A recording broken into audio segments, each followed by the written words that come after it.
When I was a teen, 14 and female, I used to go running next to a swamp, only a 15-minute walk away or so from my house. To get there though, I had to walk through this short tunnel underneath a railroad track at the bottom of a slope. Although the tunnel was pretty small, there was a lot of echo in that space. As a child, I'd always sing something when walking through it, listening to my own voice bouncing back at me. The place was very isolated, but not particularly creepy most times. Well, not to me at least. That day, I was walking toward the tunnel to go for my usual run when I saw a man walking up the slope. I'd say he looked to be about 50 years old, with grizzled hair and loose clothes. There wasn't anyone else around. What immediately stuck out to me was that he was not doing anything. Nothing at all, really. He was just kind of standing there, swaying on his feet. At some point, I think I heard him talking indistinctly to himself, unless my memory is playing tricks on me. Well, I tried to ignore him. As I walked past him though, he said, "Hello." I mumbled a hello back. Stranger danger, I know, but I was impressionable and overly polite for a 14-year-old. I started heading down the slope, feeling slightly uneased with that encounter, but not particularly scared. I had walked this path countless times before without any trouble. For some reason, the man's polite manners reassured me a little. Still, I was looking forward to being away from someone else out there at night. I reached the tunnel still walking, and my footsteps echoed their familiar rhythm. When I reached the middle of the tunnel though, I began to hear another echo, much, much faster. Someone was running right at me. I turned around immediately, and there the man was, only a meter behind me. He stopped in his tracks, like some sort of statue. I don't know where I found the courage, but I stared the man in the eye and let him know that I had seen him. I don't know if it was my youth or running gear that let him know I was undoubtedly faster than him. Perhaps it was the fact that he had lost the element of surprise. I saw in his eyes immediately that he had just given up on whatever he was planning to do to me. I hurried away, not looking back at all, and took a different way home. I never told my parents about this, out of fear they wouldn't ever let me outside on my own again. I also avoided that tunnel for a few weeks after. When I finally came back, he wasn't there, and I never saw him again ever since.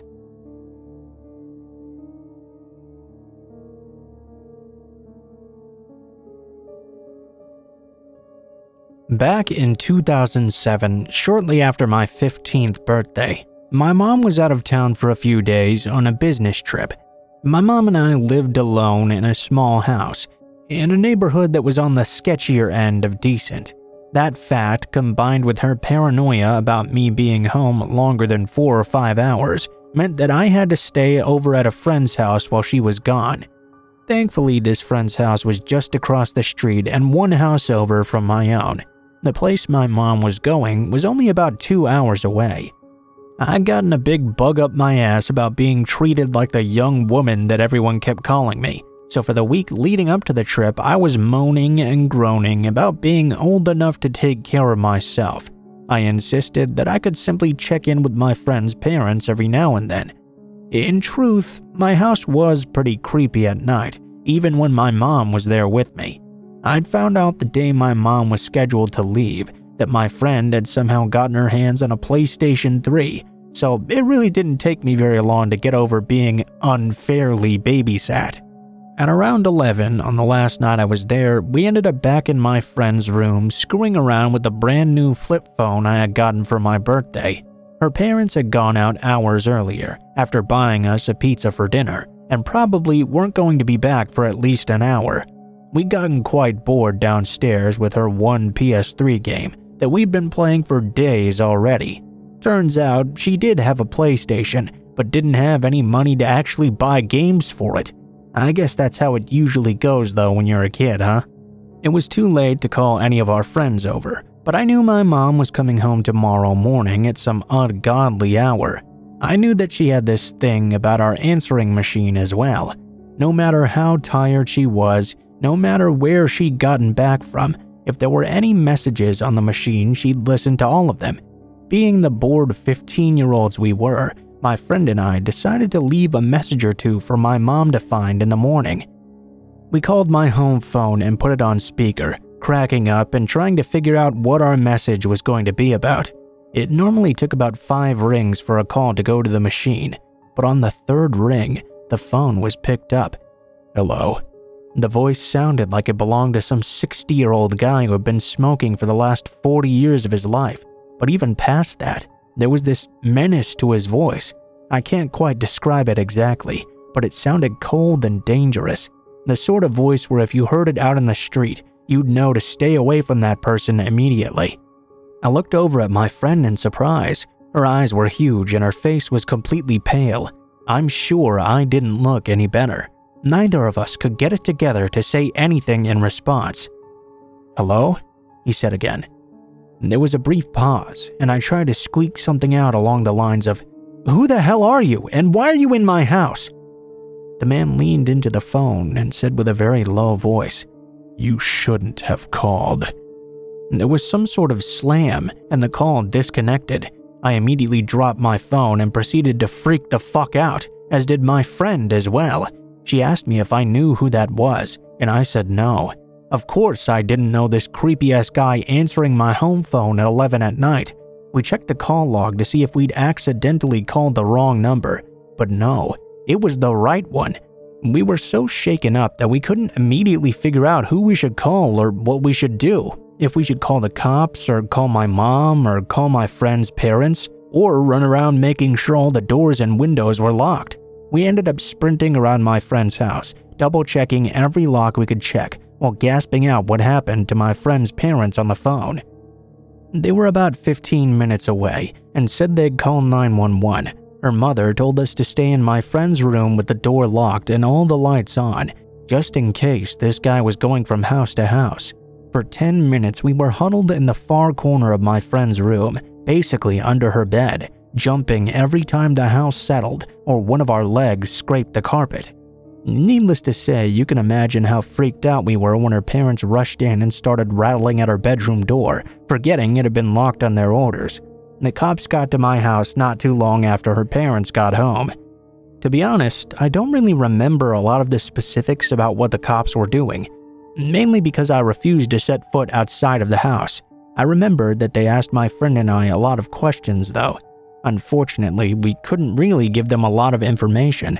We called from my friend's room, which was in the back of her house away from where we would have been able to see the guy. And of course, dude with a creepy smoker's voice is not exactly a very helpful description to go off of when looking for someone. One question they asked sticks out though, because I remember thinking it was weird for them to ask who had the keys to get into the house. I told them only my mom and I did. I found out later the reason the police had asked was because there were no signs of forced entry anywhere around the house, and the front door was wide open when they got there. There wasn't really anything messed up and nothing was taken either, but our wall-mounted corded phone was hanging off the hook and the phone base itself was cracked, like it had been smashed with something.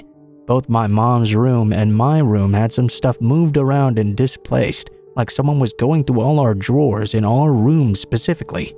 My mom got called at some point during all of this and managed to get home that night, very tired and freaked out at what had happened. The cops investigated the incident but never came up with any answers. We weren't doing too well financially at that point, but we still managed to move across town within a few months of this happening. For the months between that night and the day we moved though, I slept like shit and had real bad nightmares. I also flat out refused to be alone from then on, even for only a couple of minutes. I got really obsessive about checking and double checking the locks, a habit which has stuck around since this happened. Now that I've written this all out, I remember there's one more thing I haven't told anyone about all of this. Mostly because at the time I thought the whole thing might get blamed on me if I said anything. Earlier that day, I'd gone back over to my house to get a notebook of mine full of writing I wanted to show my friend. Nothing was obviously wrong as far as I could tell. The front door was locked when I got to it, and no signs of any tampering or weirdness by the door. No noises from any part of the house either. But the minute I stepped inside, something just felt wrong. It was really, really quiet. I was getting chills all up and down my spine and had goosebumps all over. I tried to will myself to just get over it, to go back to my room and grab the notebook, but I couldn't make myself take more than a few steps inside. I was too creeped out. I locked the door behind me and ran back across the street. When I got back to my friend's house, I felt like an idiot, of course. Was I really such a wimp that I couldn't walk through my own house when it was empty? But looking back, well, who knows? Maybe my gut was right about something not being right. Freaks me out even thinking about what could have happened if I'd ignored it and walked further inside. I've thought back on that moment a lot, wondering if perhaps I left the door open when I left, but there's no way. I distinctly remember locking the deadbolt and looking over my shoulders the entire time. I had that burning, crawling feeling on the back of my neck that you get when you're being watched. After the creepy call, I also checked, and I had my keys in my backpack still as well.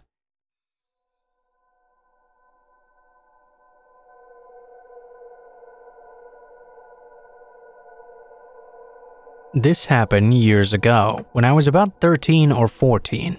When I was a young teenager back in the fall of 2006, me, my family, and my neighbors started having bizarre encounters with an old man in a dark red minivan. Back then, I used to live on a hill above an old non-operational fishing village. It was about a 40-minute drive outside of the city along a highway. The highway to the village was a dead end. There was nothing down that way, except for some housing. There weren't even motels or any stores even. Most of the houses were homes to elderly people, while the others were abandoned fishing stages that overlooked the water. Needless to say, it was very strange to see anyone you didn't recognize down in that area, especially from September till May. We would get the odd tourists during the summer months, but never from fall to spring. When I was in middle school, every day after I got home off the bus, I would walk up to the mailbox. It was a good 15-minute walk along the highway. The mailbox was up the road towards the city. Past my house, there were only about 8 other houses, all on the same side of the road as mine. After those other houses, it was all just thick trees and marshes. I used to like to call the area Silentville, because it gave off a Silent Hill sort of vibe. We were right on the very edge of the East Coast, you see, right by the ocean, so there was an eerie fog bank all year around. It was in fact very rare we would get any sunny days. Even when it was sunny in the city, it was still foggy down there. Sometimes the fog was so thick you could barely even see a few feet ahead of you.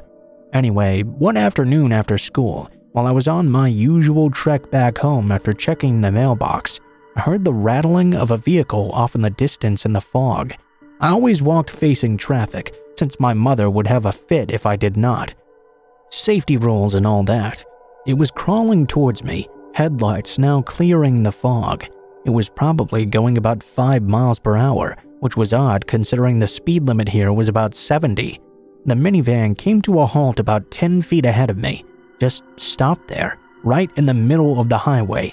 I continued walking towards it, figuring it was someone lost in the fog looking for directions. As I neared the window of the car, I could see an old man sitting in the driver's seat. He was of a fairly small build, with light gray patches of hair on his head. His eyes were very watery and a dull blue color as well. "Hello, young lady," he said in a very soft voice. I responded by saying hi, and he started making small chat with me. I can't really remember what, but just sort of casual talking.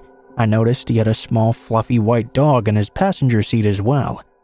The thing that struck me as odd about this dog was its body language. You see, this old man would move his hands a lot while talking, and every time he would quickly do so, the dog would sort of scrunch further back in its seat. It seemed to be very afraid of him. The other odd thing was that he'd always kept his other hand between the 2 seats. I could sort of make out what seemed to be something of a metallic make under his hand. Well, after chatting for a moment, he just slowly turned his head away and then continued on driving toward the city. I shrugged it off, figuring maybe he was a relative of someone down in the village and on his way home. About a week went by without seeing him, and by then he was just a memory. I was on my way up to the mailbox when I heard the familiar sound of rattling coming down the road towards me. Him again? I thought. I was more than a little weirded out now, so I jumped down into the ditch and hid in the brush. I watched as he sluggishly drove by, the entire time looking around, observing, kind of like a hunter looking for prey. After he was long out of sight and I couldn't hear the vehicle anymore, I jumped up from the ditch and hurried my way up to the mailbox. The last 6-minute stretch of the road had no housing, so it was very isolated. After snatching up the mail, I started to hurry back, and that's when I ran into him again, in the worst place possible, the long stretch with no houses. This time, he was coming up the road quite fast. I didn't have any time to hide. He pulled up right next to me. "Hello, dearie. Why were you down in the ditch earlier?" Oh shit, I thought. He had seen me. I thought I had seen a cat down there," I said. "Oh, you like cute animals, dearie? You can get in the back seat and play with my puppy if you'd like. She loves kids." He leaned in and gave me the creepiest smile. No thanks," I said. I started to walk away very quickly. He reached out of his window, though, and grabbed my arm. "Please, I insist. I can drive you home. You live at my address, right?" I stood there dumbfounded. How did he know which house I lived in? I shook off his hand and started to run. He started to back up his car after me. I bolted down the road and did not look back once. At that time, my aunt lived a few houses up the road from my own, so I ran into her driveway and started frantically pounding on her door. She came very quickly and let me inside. I used her phone and called my mother to come pick me up. After we got home, I told them everything. They were very upset and called the police. Basically, they told us they couldn't do anything, especially since I didn't have the license plate number. After that, I was not allowed to go on walks anymore, but he continued to show up. Usually twice a week, right after my school bus dropped me off, he would appear, slowly riding down the road. One day, my neighbor asked him what he was doing. "Oh, I'm just a lonely gentleman. I saw a woman one day down the road working on her garden, and she just captured my heart." My neighbor told him she was married. He just laughed it off and said something like, "If you want love to work, you have to work for it." Then he drove off. My neighbor got the license plate and called the police. About 40 minutes later, they came down, but he was long gone by then. My neighbor waved the police over and talked to them. They told him that car had been reported stolen a few months back. Sometime during November, my parents were out in the evening doing yard work. He stopped in front of our yard and was asking my parents where I was. He said he missed our time together and felt neglected. My parents got really upset and chased him away. A few days later, I was up late at night playing Final Fantasy on the Xbox 360 in the den. The den was on the bottom floor. I used to keep all the blinds open with the lights off in the room. I liked to look out at the night sky. Probably people could see me through the window, since it was facing the street. So there I was, illuminated by the TV, all curled up in my big armchair having a late-night game session, when I see that familiar red minivan coming out of the fog down the road. I froze. It parked a few feet up the road from my property, in between our house and the house next door. There was a small driveway that led to nowhere, going in between our land. He stopped his car, turned it off, and then came out. I watched in horror as he walked closer to our house. I was terrified. I pushed myself as far back into the chair as I could, hoping he would not see me. I felt like screaming, but my parents were upstairs and they were both sound sleepers. He paced back and forth in front of our house, staring into the window. He was just looking into the den. Now, this is the extremely strange part. He suddenly stopped in place, then laid down on the side of the road in front of our house. He just laid there for a good hour. I was frozen with fear the entire time. After an hour had passed, he got up, then strolled back to his car and left. I ran upstairs crying and told my parents. They called the police again, but of course he was gone by the time they got there. We were all frustrated. The police, despite having his plate, could not do anything. This guy was coming around, harassing and terrifying us and our neighbors now too. This went on until about March. About a month passed by without seeing him, and that's when I got the news. Our neighbor, who was good friends with someone that lived down a dead-end side road up a bit further, had been on a walk to his friend's house. He spotted the red minivan off in a driveway of a house that had been put up for sale. He got filled with anger when seeing it and ran over. When he got closer though, he noticed blood on the passenger side window. He went to the closest house and used their phone to call 911. He went back over to the car to check it out. The man was pretty ballsy, sort of a neighborhood protector type. The car doors were all unlocked. He looked into the window, only to see that small dog's body, a wallet which had an ID in it, and a bloody wrench wedged in between two seats. He left and waited for the police to arrive. Our neighbor stayed in contact with the police. Apparently, the guy had left in a hurry, leaving his ID behind.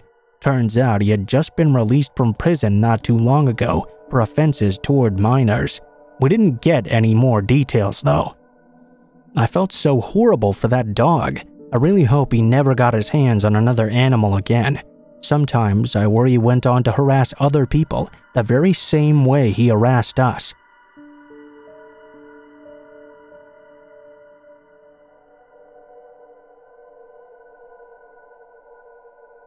I'm 22 years old, and this incident happened a year and a half ago. I had just moved into my first apartment and was in the process of still moving in. The door that led to my apartment locked itself automatically when closed. I was going to the entrance of the apartment complex to get my mail while talking on the phone with my boyfriend. I returned to my apartment and sat down on the bed while opening the mail and using the phone. I dropped the phone on the floor though, and it landed underneath my bed. I had to lie down on the floor and stretch out for it, but as I did so, I caught something in the corner of my eye. There seemed to be something unusual under my bed. A person. My eyes widened, and I choked the urge to scream. The person under my bed was lying still, with his back towards me and his head to his chest. I couldn't see any of his features. He didn't see me either, it seemed. Trying to be rational and quiet while so many thoughts rushed through my head, I picked up the phone. Babe? Sorry, I dropped my phone. I'm gonna take a shower real quick and call you back. The bathroom was right by my bed, so I hastily walked inside, locked the door, turned the shower on, and jumped out my window. Then I called the police. They told me to wait nearby, go across the street, and see if anyone comes out the door to the apartment complex. This was during summer, so it was still light out. I placed myself across the street, hiding behind a car whilst watching my open bathroom window and the entryway door. I called my boyfriend. He came to me just before the police. I gave them my keys and they went inside. Only moments later, two cops came out holding a thin and tired-looking man. His eyes looked insane, but he didn't try to get away. The policeman that stood beside me and comforted me while the police searched through my house told me the man had been standing outside my bathroom door with one of my kitchen knives, waiting for me to come out. This man had somehow crept in my entry door while I was getting my mail and hid underneath my bed for me. The man that was trying to hurt me turned out to be a homeless person and was placed in a mental hospital soon after. My boyfriend moved in with me the very next day.